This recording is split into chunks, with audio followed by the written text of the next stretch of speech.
Ku pandang langit penuh bintang bertaburan, bergelap gelip seumpama bintang berlian, tanpa sebuah lebih terang cahayanya. Itulah bintangku, bintang berjora yang indah selalu. Itulah bintangku, bintang berjora yang indah selalu. Nah, itu lagu Bintang Kejora. Saudara sekalian, sebelum saya awali pertemuan video kali ini, saya ingin menyampaikan terlebih dahulu selamat berjumpa lagi bersama Pak Tipung. Baiklah saudara, sebelum saya mulai, marilah kita berdoa dengan ucapan basmalah. Bismillahirrahmanirrahim. Mudah-mudahan apa yang saya sampaikan ini menjadi penyegar kepada kita sekalian tentang bagaimana belajar membaca notasi, belajar ketukan, belajar birama. Kali ini ingin saya sampaikan kepada saudara sekalian bahwa pada YouTube yang pertama, kedua terutama tentang ciri-ciri bunyi not angka, cara mengenal ciri-ciri bunyi not angka yang pertama, yang kedua tentang tanda baca pada saat kita membaca not angka. Yang ketiga sekarang ini akan saya sampaikan tanda birama. Perlu saudara ketahui, pada naskah-naskah lagu biasa tertulis di pojok kiri atas itu biasanya tertulis do sama dengan A, misalnya do sama dengan C. Itu artinya nada dasar ya, nada dasar. Jadi kita mulai main C. Seperti lagu barusan saya nyanyikan, saya mulai dari G.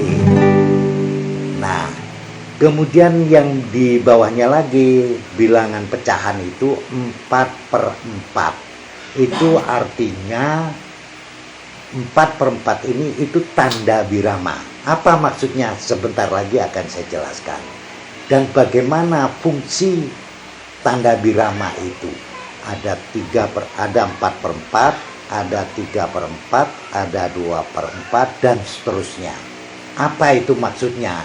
Dan sejauh mana pentingnya birama itu? Baiklah saudara, marilah kita akan memulai pembelajaran ini tentang garis birama. Nah, saudara sekalian, akan saya tunjukkan kepada saudara sekalian garis birama yang saya sudah siapkan di papan tulis itu. Oke, mari kita lihat bersama.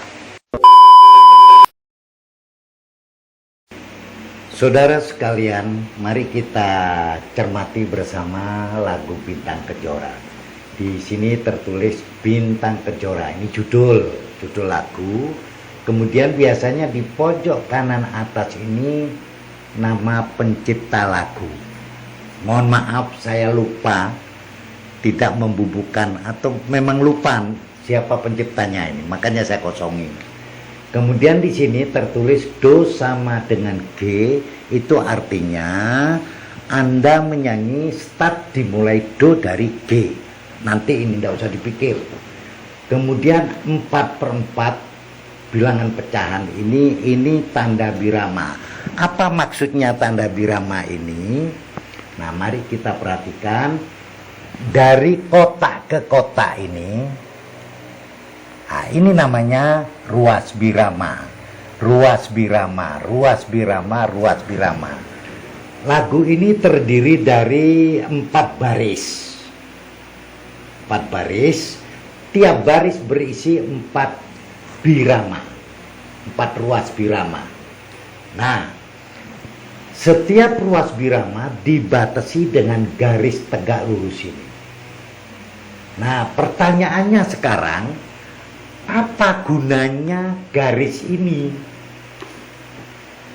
Andai kata garis birama ini ditiadakan, apakah berpengaruh terhadap sebuah nyanyian? Saudara sekalian, mari bintang kejora dengan nada dasar yang sama, do sama dengan G, 4/4. Hanya sekarang saya hilangkan ruas-ruas garis itu. Tidak ada ruas-ruas garis. Garis tegak lurus yang membatasi ketukan. Sekali lagi 4/4 isinya 4 ketuk. Tiap ruas birama itu 4 ketuk. Nah, sekarang itu saya buang. Apakah ada pengaruhnya terhadap sebuah nyanyian? Misalnya saya nyanyikan sol la sol fa mi re do. Nah, di mana pengaruhnya ini? Lagunya ya tetap, tekanannya tetap. Saudara sekalian, garis birama ini sangat diperlukan oleh para penyanyi dan para pemain musik. Satu contoh, saya kembali ke sini sekali lagi. Mari kita 4/4 ini ada nggak pengaruhnya kalau garis biramanya dibuang? Mungkin yang bingung nanti yang menyanyi atau yang memainkan alat musik. Di mana tekanannya lagu ini? Nah, itulah yang sebetulnya bagi kita tidak ada masalah, tetapi bagi penyanyi, bagi pemain musik perlu tahu tentang tempat-tempat garis birama. Oke, saya coba, saya bacakan lagi. Sol la sol fa mi re do re mi fa re. Nah, dengan yang tadi yang saya katakan ada garis birama. Nah, sol la sol fa mi re do re mi fa re. Di sini saudara, bagi penyanyi sebetulnya andai kata tidak berpikir ini nggak masalah. Cuman lantas buat apa Pak garis birama ini diberikan kepada naskah sebuah nyanyian? Satu, agar supaya musisi itu tahu di mana letak tekanan kuat pada nyanyian ini. Makanya dibatasi ini dalam tiap birama ada 4 ketuk. 1, 2, 3, 4. 1, 2, 3, 4. Pada hitungan pertama ini yang dimaksud dengan aksen kuat. Sehingga nanti kalau kita memainkan dengan alat musik, satu contoh alat musik, hitungan pertama itu pasti jatuhnya bass. Ku pandang langit penuh bintang bertaburan. Saya ulang, jadi tempatnya jatuhnya bass itu ada di hitungan pertama. Di sini 1, di sini, di sini, di sini.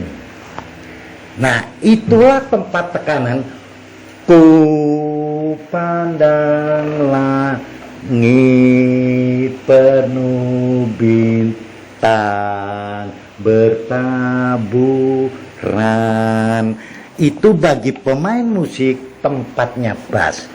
Ku pandang langit penuh bintang bertaburan.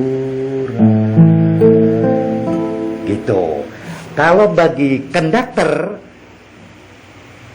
hitungan pertama itu pas tangan jatuh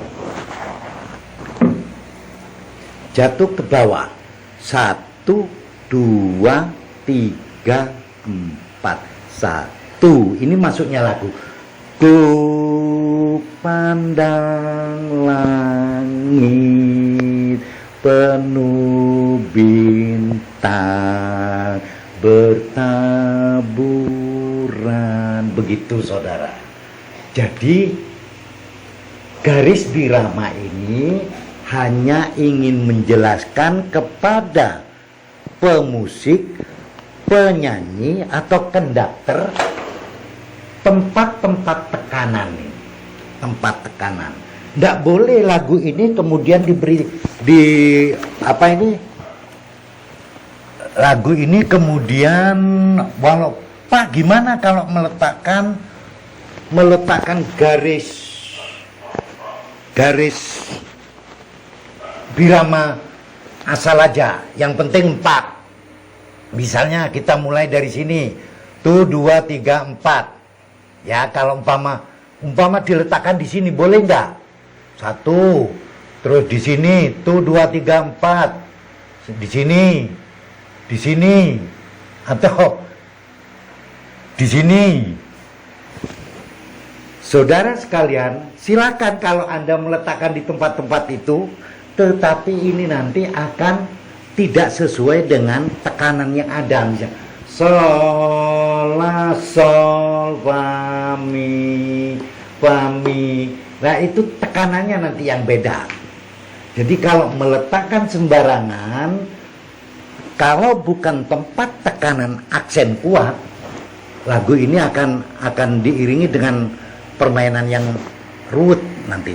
Sehingga sebetulnya garis birama ini hanya sekedar membantu memperjelas kepada para penyanyi, konduktor atau pemain alat musik agar dia menjatuhkan bass atau hitungan pas pada hitungan yang diharapkan. Begitu saudara kegunaan garis birama. Sekali lagi, andai kata garis birama ini dikosongkan, tidak ada garis birama, bagi kita yang tahu tidak ada masalah. Tetapi bagi orang yang perlu belajar, perlu tahu di mana agar supaya kita mudah memberikan tekanan-tekanan, ya lebih baik diberi garis. Begitu juga kalau 3/4, isi dalam tiap ruas birama ini harus 3. Ini juga harus 3 ketuk. Tiap kotak harus 3 ketuk. Bila ada yang tidak 3 ketuk, artinya salah penulisan. Jadi sekali lagi, tetap pada hitungan 2/4, birama 2/4, 3/4, 4/4 dan seterusnya. Hitungan pertama pasti aksen kuat. Misalnya kita nyanyikan naik dan seterusnya. Kita bisa merasakan sama dengan kita berbicara. Kita berbicara misalnya saya pulang kerja. Jadi sa itu di luar, ianya baru masuk tekanan. Saya pulang kerja. Nah begitu. Saya pulang kerja. Jangan saya pulang kerja. Tidak ada begitu tekanan. Jadi sama dengan menyanyi. Tekanan itu letaknya setelah garis birama, baru itu tekanan. Dan ini digunakan oleh pemain musik sebagai pukulan-pukulan kuat. Bass contohnya. Kalau pada konduktor untuk menghitung 1, hitungan pertama jatuh ke bawah. Demikian saudara penjelasan mengenai garis birama. Sekali lagi, nggak usah bingung, andai kata ada nyanyian tanpa ada garis birama, kita pun bisa menyanyikan asal kita bisa tahu di mana tekanan kuat dan tekanan lemah. Terima kasih saudara, mudah-mudahan yang sedikit ini memberikan manfaat agar kita tahu apa sih fungsinya 4/4 itulah. Saudara sekalian, saya bersama teman-teman mengucapkan selamat belajar, mudah-mudahan Anda segera bisa menguasai. Terima kasih. Assalamualaikum warahmatullahi wabarakatuh.